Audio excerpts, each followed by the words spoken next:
மும்பைல ₹8.5 lakh சைபர் fraud நடந்திருக்கு. Bank staffs விசாரணையில இருக்காங்க.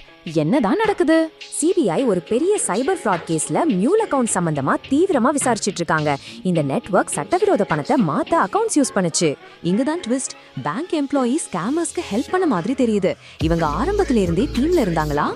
எப்படி இத பண்ணாங்க தெரியுமா? மியூல் அக்கவுண்ட்ஸ் யூஸ் பண்ணி திருடன ₹8.5 lakhs மூவ் பண்ணிருக்காங்க. அதனால கண்டுபிடிக்கிறது ரொம்ப கஷ்டம். உங்களை நீங்களே காப்பாத்திக்கிறதுக்கு என்ன பண்ணணும் தெரியுமா? உங்க பேங்க் ஸ்டேட்மெண்ட்ஸை கண்ணுக்குள்ள வச்சு பாருங்க. ஏதாவது சந்தேகமா இருந்தா உடனே ரிப்போர்ட் பண்ணுங்க. டிரான்சாக்ஷன் அலர்ட்ஸை எனேபிள் பண்ணி வச்சுக்கோங்க. ஏதாவது சந்தேகமா இருந்தா உடனே பேங்க்குக்கு ரிப்போர்ட் பண்ணுங்க. நோட்டிபிகேஷன்ஸை இக்னோர் பண்ணாதீங்க. உங்க பர்சனல் இன்ஃபர்மேஷனை யார்கிட்டயும் ஷேர் பண்ணாதீங்க. கால் சந்தேகமா இருந்தா உடனே கட் பண்ணுங்க. ஜாக்கிரதையா இருக்கிறது ரொம்ப முக்கியம். ஆன்லைன்ல சேஃபா இருங்க ஃப்ரெண்ட்ஸ். இன்னும் நிறைய அப்டேட்ஸ்க்கும் சைபர் ஃப்ராட்ல இருந்து எப்படி உங்களை காப்பாத்திக்கிறதுங்கிற டிப்ஸ்க்கும் ஃபாலோ பண்ணுங்க. பாய்.